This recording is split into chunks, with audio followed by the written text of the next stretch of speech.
चूंकि इस विषय पर जो बात मैं करना चाह रहा हूँ, और उससे पहले मैंने कहा कि पंडित युगल किशोर शुक्ल जी को याद करना चाहिए, जो अपना नाम भी बहुत देशज में बोलते थे। जुगल किशोर शुक्ल बोलते थे। वो कानपुर के रहने वाले थे, और उनका जो उदंत मार्तंड था, उस अखबार में वो अंग्रेजों के खिलाफ 1826 में शुरू हुआ। तो ये जानकारी रहनी चाहिए कि उस वक्त तो ब्रिज और अवधी भाषा में उसमें लिखते थे, और कुछ कुछ 100 कॉपियां उसकी छपती थी। और उतने से अंग्रेज सरकार बहुत भयभीत रहती थी, बहुत डरी रहती थी। तो मूल काम पत्रकार का क्या है? सरकार को दुरुस्त रखना। ये जो बेसिक है, इसमें कहीं कोई परिवर्तन नहीं होने वाला है। आज भी नहीं होगा, 100 साल बाद नहीं होगा, चाहे जब तक पत्रकारिता रहेगी तब तक इसमें किसी प्रकार का कोई परिवर्तन मैं नहीं देखता। लेकिन जो उदंत मार्तंड, जो कलकत्ता से शुरू हुआ और फिर उसके बाद बंद भी हो गया, जिसको लेकर हम हिंदी पत्रकारिता दिवस मनाते हैं, और मेरा ये मानना है बहुत स्पष्ट तौर पर कि इस देश में जो हिंदी पत्रकारिता ने इस देश की सरकारों को सुधारने का, या उनको उनके जो दायित्व हैं उसका बोध कराने का जो काम किया है, वो काम शायद किसी और ने नहीं किया, और उसकी बहुत कम चर्चा होती है। लेकिन वो चर्चा क्यों नहीं होती, ये समझना जरूरी है। वो चर्चा इसलिए नहीं होती कि जो कुछ गिने चुने लोग थे, जिनको शीर्ष पर पहुंचने का अवसर मिला, और जो सरकारों पर दबाव बनाकर जनता की ही वजह से, जनता ने 4 खंभे जो चुने, और उन 4 खंभों को जिनमें से एक चुना जाता है, और सब तो प्रतीकात्मक हैं, क्योंकि न तो जज जनता चुनती है, न जनता किसी आईएएस को चुनती है, और न ही जनता किसी पत्रकार को चुनती है। लेकिन एक माना जाता है कि ये चारों खंभे लोगों के हित की बात करेंगे।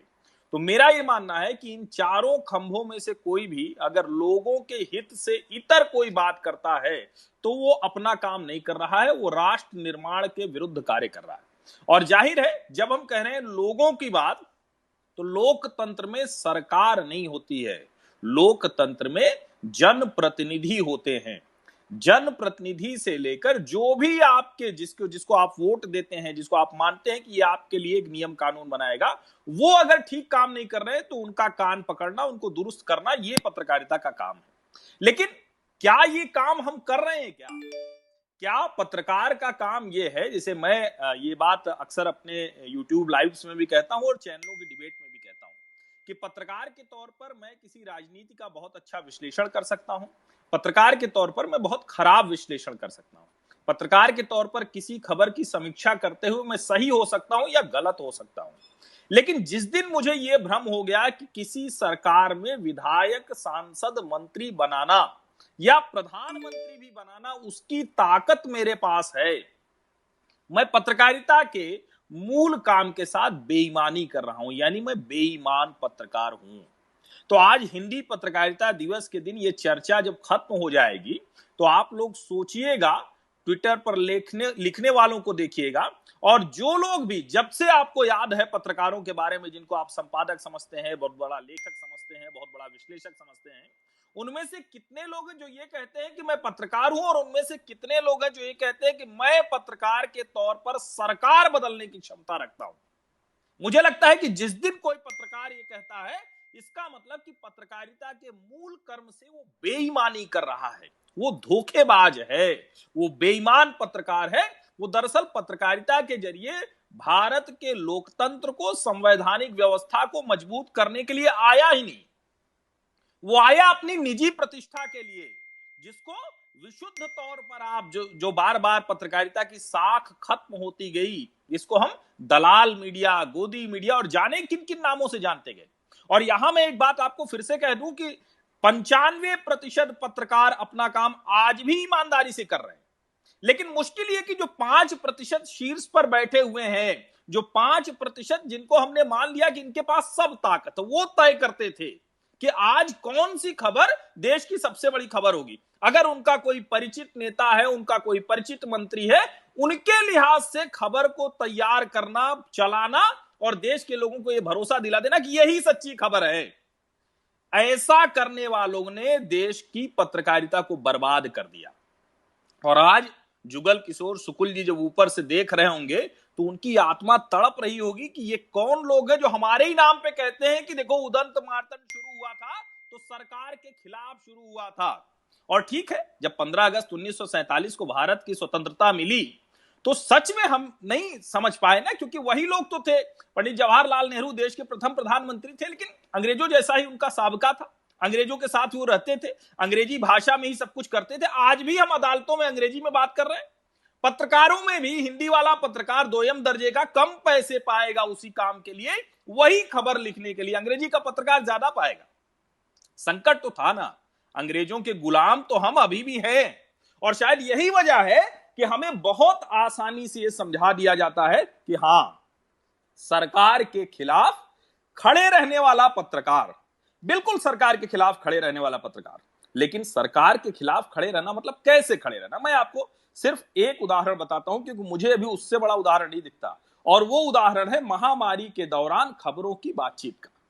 महामारी के दौरान कई राज्यों में विधानसभा चुनाव हुए, उसमें प्रधानमंत्री नरेंद्र मोदी और देश के गृह मंत्री अमित शाह रैलियां उन्होंने 3 चरण तक, बंगाल की सीधे बात करते हैं, रद्द नहीं की।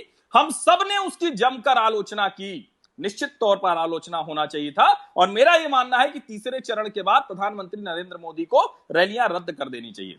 लेकिन क्या उस वक्त पश्चिम बंगाल में सिर्फ नरेंद्र मोदी रैली कर रहे थे? क्या पश्चिम बंगाल में भारतीय जनता पार्टी की सरकार थी? क्या अधीर रंजन चौधरी जो लोकसभा में विपक्ष के नेता है, वो नेता नहीं है, वो सरकार नहीं है?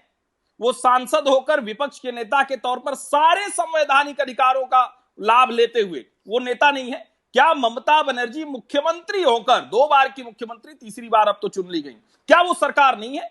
उस सरकार के खिलाफ न बोलने का साहस कर पाने वाले ऐसे कौन से लोग थे? क्या वो पत्रकार हैं? क्या उनको आप पत्रकार मानेंगे क्या? दरअसल ये वही लोग हैं जिनको ये लगता है कि कोई भी पार्टी हो, उनकी कोई भारतीय जनता पार्टी या किसी से कोई दुश्मनी नहीं है बहुतायत से। उन लोगों को छोड़ दीजिए, जो वामपंथी बंधुआ हैं उनकी बात छोड़ दीजिए, जिन लोगों को लगता है कि हर बात पर हमें सिर्फ और सिर्फ वैचारिक लड़ाई लड़नी, उनको छोड़ दीजिए आप। लेकिन जो पत्रकार आपको दिखता है, कहता है ना कि हम बड़ी सरोकारी बात कर रहे हैं। सरोकार क्या है? महामारी के समय में देश की आर्थिक राजधानी और देश की राष्ट्रीय राजधानी दोनों के मुख्यमंत्रियों ने कूड़ा कर दिया। आपने उसकी तुलना नहीं की। आपने तब कहा कि देखिए वैक्सीनेशन हम कितने लोगों को कर पाए, 14% लोगों को किया, 2% लोगों को दूसरा डोज लगा। कहां हम खड़े हैं दुनिया के मुकाबले? नहीं पूछा कि 22.5 करोड़ की आबादी वाला उत्तर प्रदेश और मात्र 2.5 करोड़ की आबादी वाला दिल्ली और मात्र 6.5 करोड़ की आबादी वाला महाराष्ट्र और 3 करोड़ की आबादी वाला केरल कहां खड़ा है? पत्रकारिता तर्क और तथ्य के साथ होती है।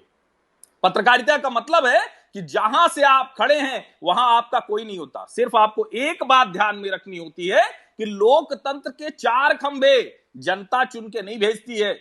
और पत्रकार को तो लंबे समय तक, अभी तो ढेर सारे कोर्सेज हो गए, हम लोग भी कोर्स करके आए हैं, 2 दशक से ज्यादा पत्रकारिता करते हो गया।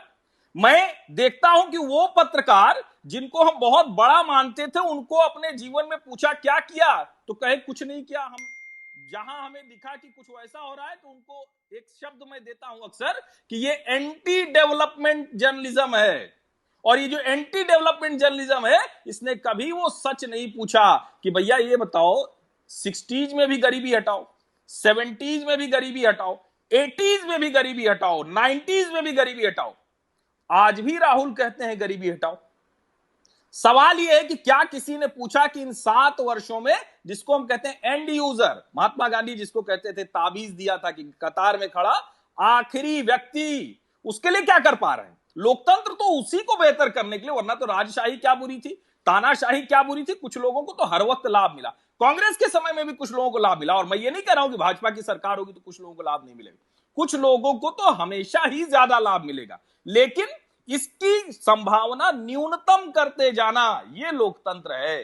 लोकतंत्र का मतलब कि जो सबसे कमजोर, सबसे पीछे खड़ा व्यक्ति है, उसको अधिकतम देने की संभावना अधिकतम होती जाए और उसमें पत्रकारिता का योगदान रहे, क्योंकि वो स्वतंत्र है।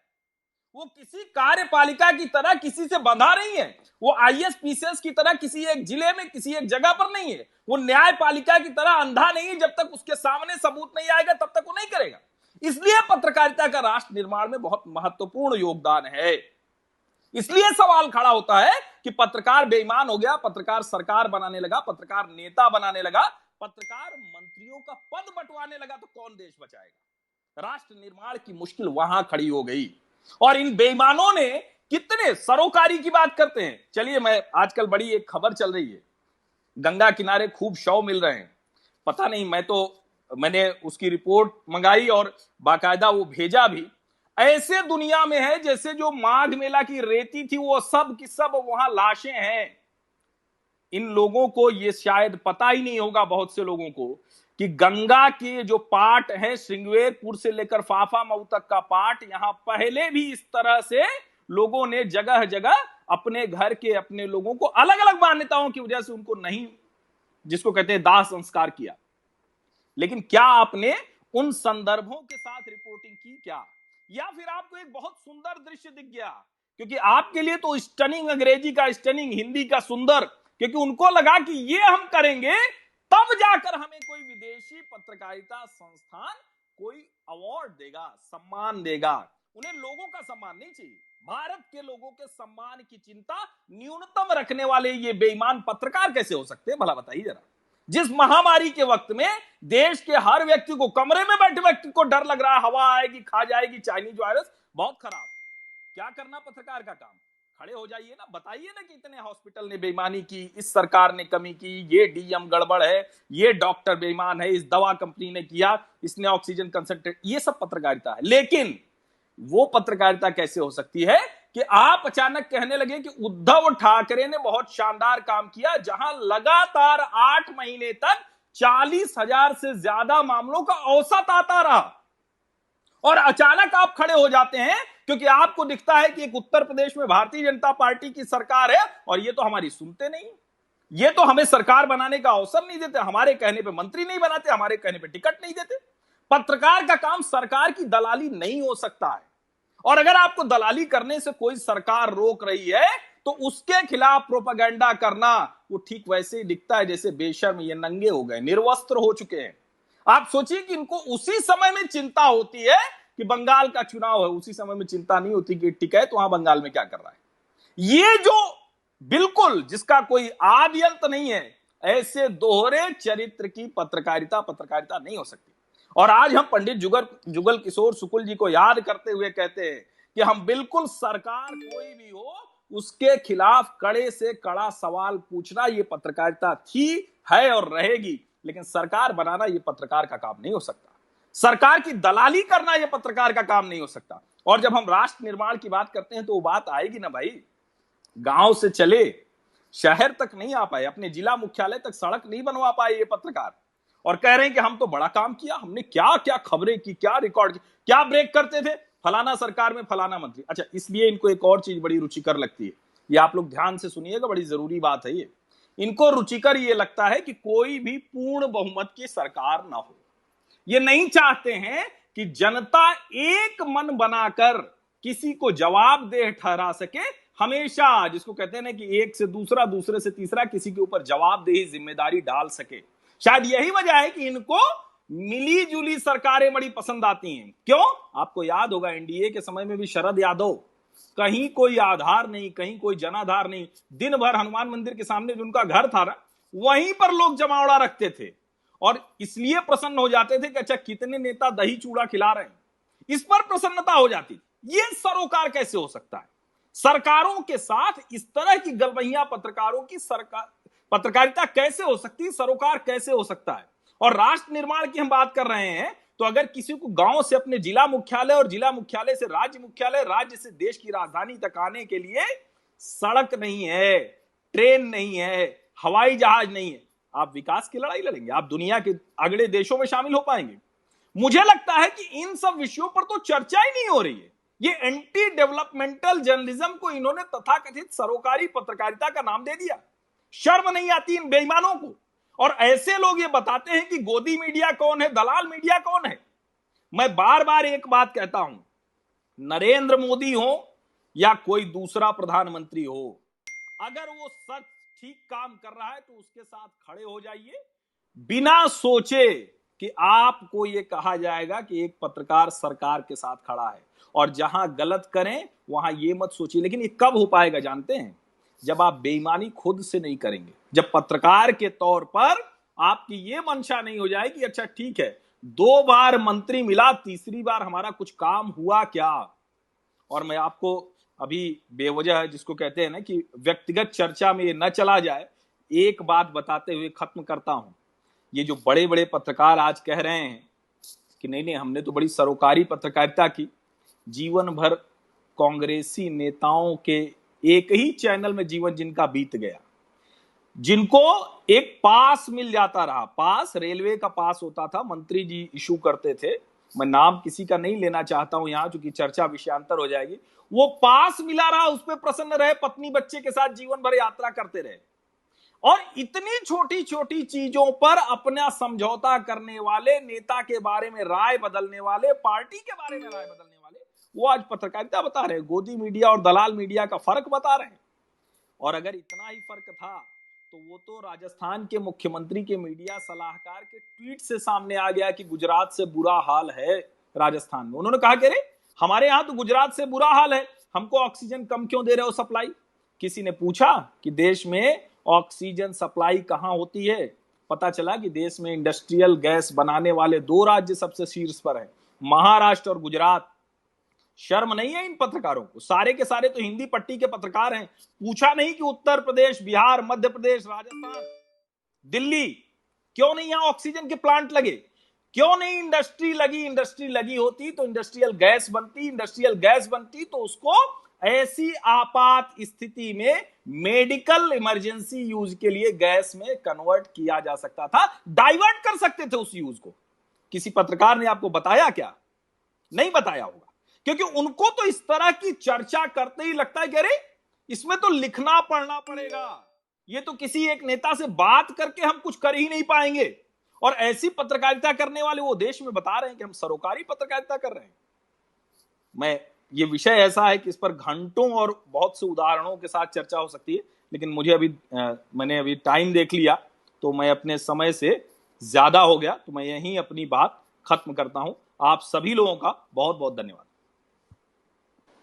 धन्यवाद हर्षवर्धन जी, आपने बहुत अच्छे से अपनी बात रखी और कुछ कुछ पॉइंट्स जो आपने बोले बहुत सोचने लायक।